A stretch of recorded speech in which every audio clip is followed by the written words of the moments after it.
सुप्रभात बच्चों, आज हम जगदीश चंद्र माथुर द्वारा लिखित नाटक रीढ़ की हड्डी पढ़ेंगे। यह एकांकी है। एकांकी का मतलब होता है जो एक अंक में ही ख़त्म हो जाए। तो ये पूरा नाटक एक ही अंक में ख़त्म कर दिया गया है, इसलिए इसको एकांकी कहते हैं। होता है ये नाटक का ही छोटा रूप होता है, इसको एकांकी बोलते हैं। तो ये नाटक साहित्य की एक विधा होती है। प्रस्तुत एकांकी जगदीश चंद्र बसु की एक अनुपम रचना है। इसमें लेखक ने प्रेम और उमा के माध्यम से समाज में स्त्रियों में व्याप्त रूढ़िवादी जकड़ी हुई मानसिकता पर करारा प्रहार किया है।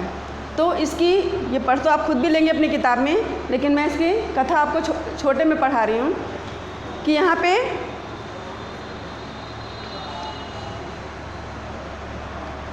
बाबू, नौकर, उमा और प्रेमा, राम स्वरूप ये जो हैं इनके पात्र हैं। तो राम स्वरूप जो है वो पिता हैं।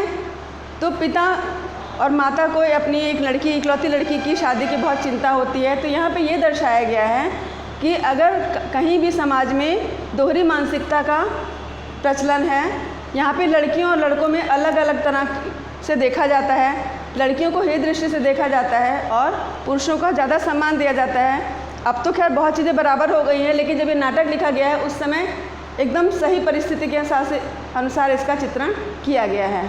इसमें जो लड़की है वो बहुत पढ़ी लिखी है। तो इन्होंने अपने प्यार से लड़की को बहुत लाड प्यार से पाला है, उसे पढ़ाया लिखाया भी है। लेकिन जब बात उसकी शादी की आती है तो पहले के लोगों की मानसिकता क्या थी कि ज़्यादा पढ़ी लिखी लड़कियां जो घर नहीं संभाल सकती, राजनीति की बात कर सकती हैं, वो एक अच्छी गृहिणी नहीं बन सकती हैं। तो ये लोग के अंदर धारणा व्याप्त थी। जबकि एक गुण है, आज की तारीख में विपरीत परिस्थिति में भी लड़कियाँ जो हैं वो कंधे से कंधा मिला के पुरुषों से काम करती हैं। लेकिन उस समय में अभी भी कुछ लोग ऐसा मानते हैं कि जो ज़्यादा पढ़ी लिखी लड़कियां हैं वो अच्छी गृहिणी नहीं बन सकती हैं। तो उनके रिश्ते की बात चलती है तो उसको देखने वाले एक लड़का और उसके पिता आते हैं। ठीक है, गो प्रसाद जो है वो लड़के के पिता हैं। तो जब वो आते हैं तो लड़की को एकदम सीधी सादी लड़की बना के प्रस्तुत किया जाता है। लड़की के पिता जो है ये बताते हैं कि हाँ, ये लड़की घर के सारे सिलाई बुनाई कढ़ाई सब जानती हैं। वो पूछते हैं ज़्यादा पढ़ी लिखी तो नहीं है? तो क्या ये भी झूठ बोलते हैं कि नहीं पढ़ी लिखी है, क्योंकि पढ़ने लिखने से क्या होता है, लड़कियां जो हैं वो घर नहीं संभाल पाएंगी। तो तरह तरह से उस लड़की से सवाल पूछे जाते हैं, उसे नापा तोला जाता है और वो अपने आप को अपमानित महसूस करती है। क्योंकि लड़की जो है वो अपने आप को बहुत अपमानित महसूस करती है। उसे नहीं अच्छा लगता है कि उसे प्रदर्शन की चीज़ समझा जाए। कोई भी आए और उसे इस तरह बैठा के, उमा नाम है लड़की का, उसे चुपचाप बैठा के दिखाया जाए और तरह तरह के सवाल पूछे जाए। तो ये उससे गाना सुनते हैं, बहुत तरह की सवाल पूछते हैं। हर बात में कुछ जवाब वो देना भी चाहते हैं, लेकिन उसके पिता उसे चुप करा के स्वयं जवाब देते हैं और वो इसे एक कम पढ़ी लिखी लड़की के रूप में सिद्ध करते हैं। अंत में लड़के के पिता उसे गाना गाने के लिए कहते हैं। जब वो गाना गाती है तो उसका सिर थोड़ा सा उठ जाता है, वो लड़के की तरफ देख लेती है। तो जब वो लड़के को देखती है तो लड़के को पहचान जाती है। कुछ ही समय पहले वो लड़का जो है उसके हॉस्टल के बाहर, लड़कियों के हॉस्टल के बाहर ताक झांक करता हुआ पकड़ा जाता है और उसे अपमानित किया जाता है और मुँह छिपा के उसे वहाँ से भागना पड़ता है। और ऐसे लड़के के लिए उस जैसी जो कि पढ़ी लिखी समझदार लड़की है उसका प्रदर्शन किया जाता है। लड़की से सारे गुण पूछे जाते हैं, लड़के का एक भी गुण कोई नहीं पूछ पाता है। तो इसी का वो विरोध करती है।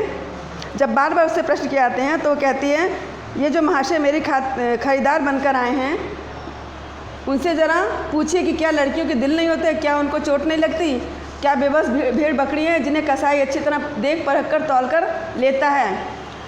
तो उनके जो ससुर होते हैं, होने वाले ससुर जो उन्हें देखने आए होते हैं, वो कहते हैं, बाबू राम स्वरूप आपने मेरी इज्जत उतारने के लिए मुझे यहाँ बुलाया था? तो उमा जो कहती है, जी हाँ, और हमारी बेइज्जती नहीं होती जो आप इतनी देर से नाप तोल कर रहे हैं। और ज़रा अपने साहबजादे से पूछिए कि अभी पिछली फरवरी को ये लड़कियों के हॉस्टल में क्यों गए थे, वहाँ पे क्या कर रहे थे। अब जो है वो चौंक जाते हैं कि लड़कियों के हॉस्टल, क्या तुम कॉलेज में पढ़ी हो? तो ये कहती है कि हाँ, मैं कॉलेज में पढ़ी हूँ। तो इस पर वो गुस्सा हो जाते हैं और वहाँ से उठ के जाने लगते हैं। तो वो लड़की उमा कहती है, जी हाँ जाइए, ज़रूर चले जाइए, लेकिन घर जाकर ज़रा यह पता लगाइए कि आपके लड़के की रीढ़ की हड्डी भी है या नहीं, यानी बैकबोन। बाबू गोपाल दास के चेहरे पर बेबसी का गुस्सा है। उनके लड़के के रुलासापन दोनों बाहर जाते हैं। बाबू रामस्वरूप कुर्सी पर धम से बैठ जाते हैं। उमा सहसा चुप हो जाती है। प्रेमा का घबराहट की हालत में आना, मतलब अब इतने ज़्यादा सवाल किए थे कि लड़की अपने आप को अपमानित महसूस करती है कि एक आवारा लड़के के लिए उसको ऐसे नापा तोड़ा जाता है जैसे वो एक भेड़ बकरी है, उसके अपमान का कोई संबंध, कोई ध्यान नहीं रखा जाता। तो इन्हीं सब सामाजिक कुरीतियों पर इस नाटक में प्रहार किया गया है। ठीक है, तो इसमें पहला प्रश्न है, रामस्वरूप और गोपाल प्रसाद बात बात पर एक हमारा जमाना था कहकर अपने समय की तुलना वर्तमान समय से करते हैं। इस प्रकार की तुलना करना कहाँ तक तर्क संगत है? इसमें उत्तर में आपको लिखना है, कुछ हद तक देखा जाए तो अपने ज़माने की वर्तमान का समय के साथ तुलना करना सही है, लेकिन आज का युग उच्च तकनीकी शिक्षा का युग है, विकास का युग है। बीते हुए ज़माने को याद करना तो ठीक है, परंतु उसको ध्यान में रखा जाना चाहिए कि वर्तमान युग के विकास क्रम की गति में रुकावट ना आने पाए।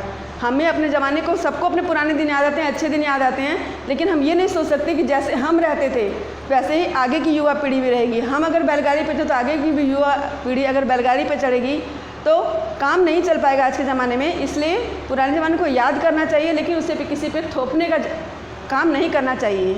ठीक है, रामस्वरूप को अपनी बेटी को उच्च शिक्षा दिलवाना और विवाह के लिए छिपाना या विवाह उसकी किस विवशता को उजागर करता है? वो उनकी एक लड़की का पिता होने की व्यवस्था को उजागर करता है कि वो अपनी लड़की को उच्च शिक्षा दिलवाते तो हैं, उसे पढ़ाते लिखाते बहुत हैं और उसका चाहते हैं कि वो अपनी ज़िंदगी अच्छे से जिए। लेकिन जब शादी की बात आती है, क्योंकि शादी में हर जगह दहेज की भी बात आती है, तो वहाँ पे उनको एक ऐसा रिश्ता मिलता है जिन्हें पढ़ी लिखी बहू नहीं चाहिए, तो वहाँ पे उन्हें अपनी बेटी की पढ़ाई को छिपाना पड़ता है। तो ये उमा के विवाह की समस्या ही उसकी वास्तविकता और छिपाव की व्यवस्था को उजागर करती है। ठीक है, इसीलिए वो बेहोश होकर उसकी शिक्षा की बात छुपाते हैं। अपनी बेटी का रिश्ता तय करने के लिए रामस्वरूप उमा के से जिस प्रकार के व्यवहार की उपेक्षा कर रहे हैं वह उचित क्यों नहीं है?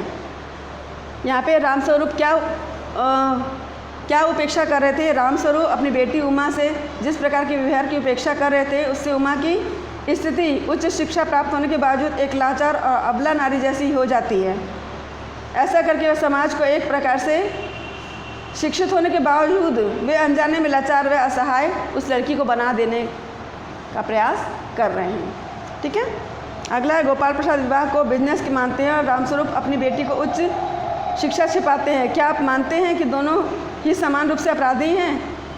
विवाह एक सामाजिक बंधन है जिससे समाज आगे बढ़ता है। इसे एक बिजनेस मानकर गोपाल प्रसाद की स्थिति एक अपराधी की तरह हो जाती है, क्योंकि वो अपने बेटे के बदले उससे कुछ पैसे की उम्मीद करते हैं। तो ये एक अपराध है, क्योंकि ये सामाजिक बंधन है, इसमें दोनों पक्ष को समानता का भाव होना चाहिए। ये नहीं कि एक को इतना दबा दिया जाए और एक जो है वो फ़ायदे की बात करता रहे और दूसरे पक्ष को बहुत अधिक दबा दिया जाए।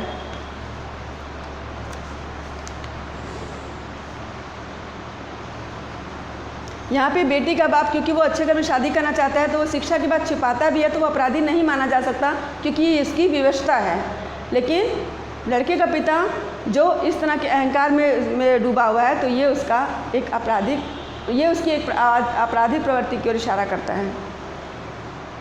आपके लड़के लाडले बेटे की रीढ़ की हड्डी भी है या नहीं? उमा इस कथन के माध्यम से शंकर को किन कमियों की ओर अंकित कराना चाहती है? यहाँ पे उमा इस कथन के माध्यम से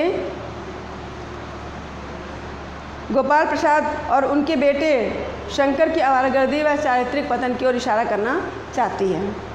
शंकर जैसे लड़के या उमा जैसे लड़की समाज में कैसे व्यक्तित्व की जरूरत है?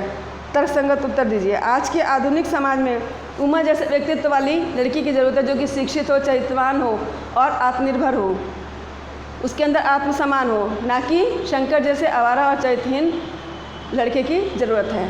ठीक है, तो कैसे लड़की की ज़रूरत है? जो चरित्रवान हो, समझदार हो, शिक्षित हो, इसकी समाज को ज़रूरत है। लेकिन समाज को आवारा, बेकार और चरित्रहीन पुरुषों की आवश्यकता नहीं है। इसलिए हमें अपने समय के हिसाब से अपने आप को बदलना चाहिए।